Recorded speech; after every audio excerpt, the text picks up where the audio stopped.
नमस्कार मंडळी, निर्मिती गृहोद्योगमध्ये आपलं स्वागत आहे। आजची रेसिपी आपली आहे मासवडीचा मसाला कशा प्रकारे बनवला जातो घरगुती पद्धतीने आणि अगदी कमी साहित्यामध्ये हा आहे। तर तुम्ही नक्कीच बघा आणि पूर्णपणे बघा आणि इतरांनाही शेअर करा। मस्त खमंग झालेली आपल्याला ही रुचकर स्वादिष्ट पुणेरी मासवडी नक्की ट्राय करायला विसरू नका। चला तर मग आपण सुरुवात। घरगुती मासवडी मसाला तयार करण्यासाठी साहित्य आणि प्रमाण: 1 वाटी खोबरे घ्यायचे, 1 वाटी तीळ, 1 वाटी शेंगदाणे आणि खसखस, लसूण, 2 ते 3 कांदे चिरून घेतलेत आपण आणि 10 ते 12 लाल मिरच्या घेतल्या आहेत, खडा मसाला आणि अखंड धणे घेतलेत। मासवडीमध्ये मसाला तेवढाच महत्त्वाचा आहे, तेव्हाच ती मासवडी खूप छान लागते, त्यातला आतमधला मसाला। चला तर मग आता हे एक एक करून आपल्याला भाजून घ्यायचे खमंग। सर्वात आधी घेणार आहोत तीळ।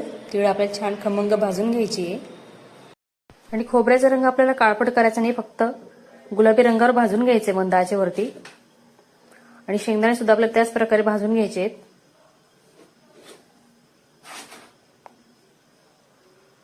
आणि खडा मसाल्याचं प्रमाण तर तुम्हाला माहितीच आहे, खडा मसाल्याला सुद्धा जास्त मोठ्या प्रमाणात जास्त भाजायचं नसतं, हलक्या हाताने त्याला भाजायचं आहे।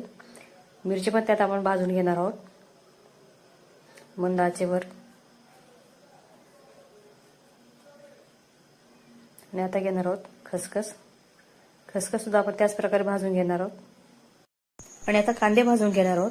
कांदे आपल्याला जास्त काळे करायचे नाही, जसं आपण ग्रेव्हीला करतो त्या टाईप करायचे नाही, फक्त आपल्याला गुलाबी रंगावर भाजून घ्यायचे कांदे आपल्याला। बघा त्यातच आपण आता लसूण टाकलेलं आहे आणि याची आपल्याला प्युरी करायची आहे मसाल्यामध्ये टाकण्यासाठी। बघा अशा प्रकारे आपण पूर्ण हे मसाले भाजून घेतलेत व्यवस्थित। आणि कांदे बघा तुम्ही कसे केलेत, बघा आपण फक्त ब्राउनिश केले, फक्त गुलाबी रंगावर। आणि हे पूर्ण आपल्याला आता मिक्सरमधून काढून घ्यायचंय। आणि बघा अशा प्रकारे आपल्याला पूर्ण दळून घ्यायचंय मटेरियल। बघा त्यातले ते गाठी तयार झाल्या आहेत, कारण की तीळ, खोबरे, शेंगदाणे यातही तेलाचं प्रमाण असतं, त्यामुळे या मसाल्यामध्ये तेल टाकण्याची गरज नसते। असंच राहू द्यायचं आपल्याला कोरडा। आणि त्यात आपण वरून मीठ टाकणार आहोत। मीठ कसं असतं ना, आता कोरडं असतानाच मीठ त्याच्यात आपल्याला मिक्स करायचंय, म्हणजे जेणेकरून ते सगळीकडे पसरतं। ते व्यवस्थित गाठी मोडून घ्यायच्या आहेत सारणाच्या। त्यात आपण टाकणार आहोत कांदे लसणाची प्युरी।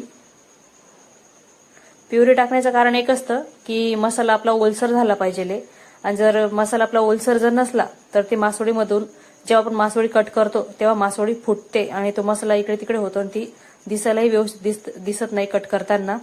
त्यासाठी मसाला हा ओलसर हवा असतो मासवडीच्या मसाल्याला, तर ही गोष्टही खूप महत्त्वाची त्याच्यामध्ये। आणि जर कधी कधी कांदाही कमी पडला तर तुम्ही कांदे परत दळून टाकू शकता, 1-2 कांदे त्यात ऍड करून, पण तो मसाला आपल्याला ओलसरच हवा आहे। अशा प्रकारे आपण पूर्ण हे मिक्स करून घेणार आहोत। कांदे टाकलेले प्युरीचे ते त्याच्यात बघू शकताय। आता तयार झाला आपल्याला मासवडी मसाला घरगुती, अगदी कमी साहित्यामध्ये मस्त असा प्रोटीनने भरपूर तयार झालेला आपला मासवडी मसाला। तुम्ही ही नक्की ट्राय करून बघा आणि मासवडी पण नक्की करून बघा। भेटूया पुढच्या व्हिडिओमध्ये। धन्यवाद।